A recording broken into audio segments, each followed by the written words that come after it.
Hi, welcome back to Blanket Explorer, and in today's video we will be going over the life of William Randolph Hearst, the man most famous for building one of the largest and most influential media empires in the early 20th century. His media empire, still around today, includes newspapers like the San Francisco Examiner, magazines like the Cosmopolitan, and many more ventures. Stick around as we talk about the rise of his empire and how it eventually collapsed. Before we get into this awesome video, don't forget to like, subscribe, click that bell, and also comment down on what else you would like to see.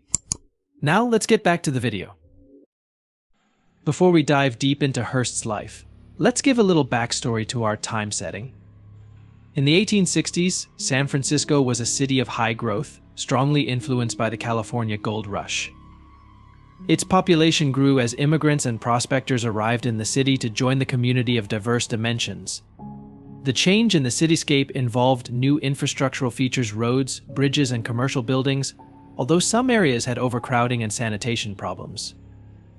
Economically, by that time, San Francisco had grown into an enormous business hub with busy commerce, a growing financial sector, and companies servicing the miners.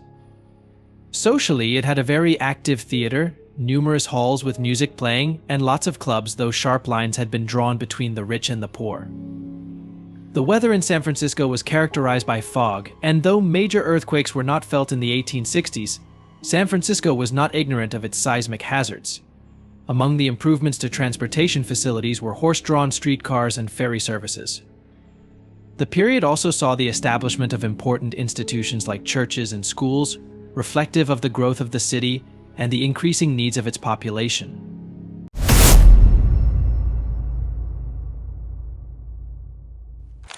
Our story begins on April 29, 1863, in the bustling city of San Francisco, California. William Randolph Hearst was born in a world of change and advancement. His father, George Hearst, had made huge profits from mining during the California gold rush, and his mother was an interesting character in her own right. George's wealth and Phoebe's social power would be influential in William's life. His life was privileged, but his academic life was nothing close to being smooth. Hearst studied at Harvard University, a high institution where any young man of such a background would excel. However, Hearst's life at Harvard was pegged with setbacks. His poor academic performance led to a rather abrupt departure. By 1886, Hearst had been expelled from Harvard, a misfortune that would eventually result in a life-changing direction. Though formal education ended quite prematurely for Hearst, his journey had only just started. His family's wealth and the short sojourn at Harvard equipped him with skills and experiences that formed the conduit for his meteoric rise in the media world.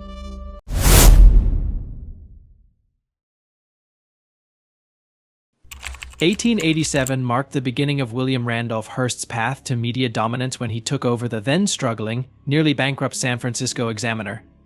Hearst saw beyond what many others had seen and reinvented the paper using sensationalism.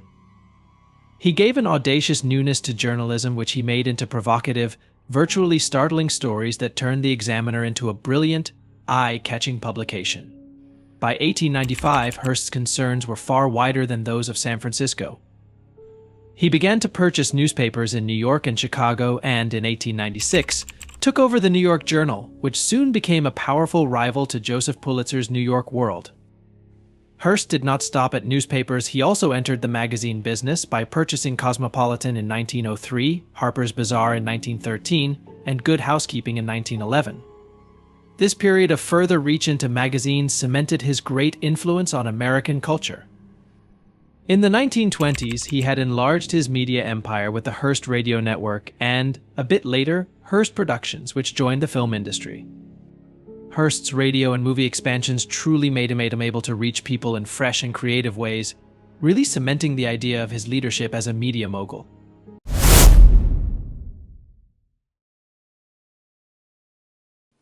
The interests of William Randolph Hearst did not stop at the field of the press.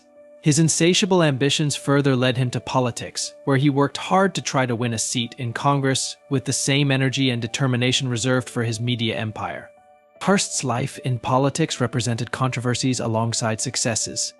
His newspapers championed most of his causes and, on quite several occasions, hardly maintained any distinction between news reporting and electioneering. Hearst's political life was not free of scandals either.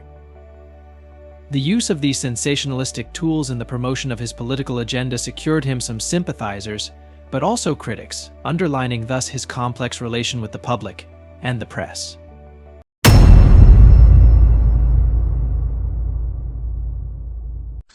Beyond the public sphere, Hearst's personal life was filled with relationships and social lives of great significance.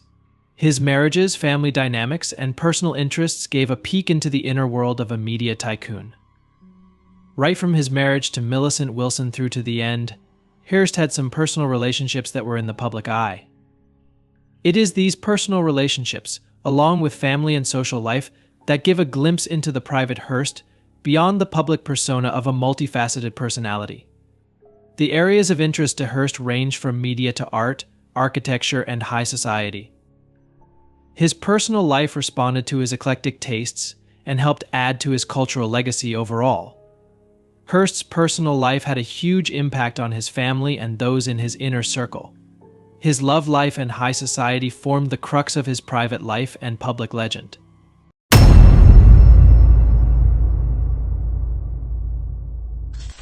The Great Depression brought grave challenges to the media empire built by Hearst. Money problems, coupled with mismanagement and a change in popular sentiment, put the empire into a steep decline. Labor battles and ethical scandals further complicated things for Hearst. These were all exacerbated by the economic downturn, ultimately contributing to a decline in both financial stability and public influence for his media empire. That was a stark contrast to the professed grandeur of Hearst Castle against the backdrop of economic tribulations that beset the empire of Hearst. The estate was a microcosm of the bigger problems confronting the era. What had been a testament to success was now a reflection of its troubles. His efforts to steer the decline could do little, as his position was slipping. With the combined financial difficulty and changing times in the media, the era of the more strong media empire under Hearst was at an end.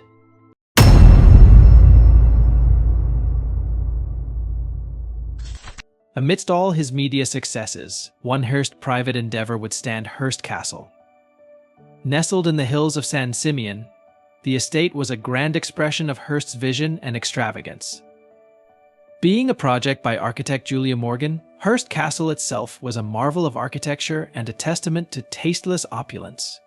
Every room and detail was designed according to Hearst's tastes and his aim to create a personal retreat that would display all of his success.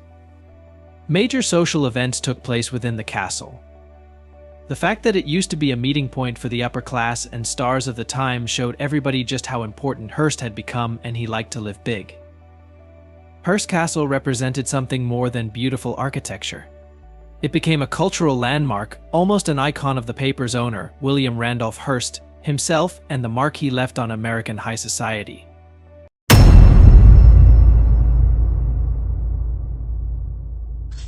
In his final years, Hearst had declined in both health and power.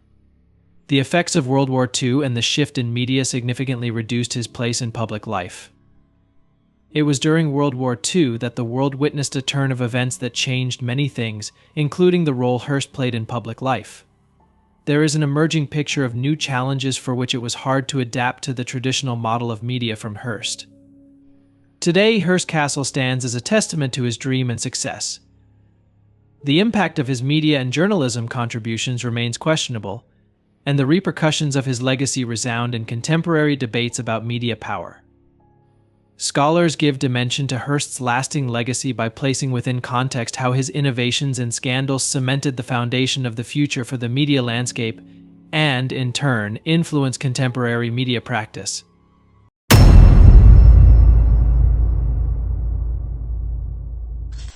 This has been a bit of a journey and review of the compelling tale of rise to power and fall from grace, the media domination and decline of Hearst.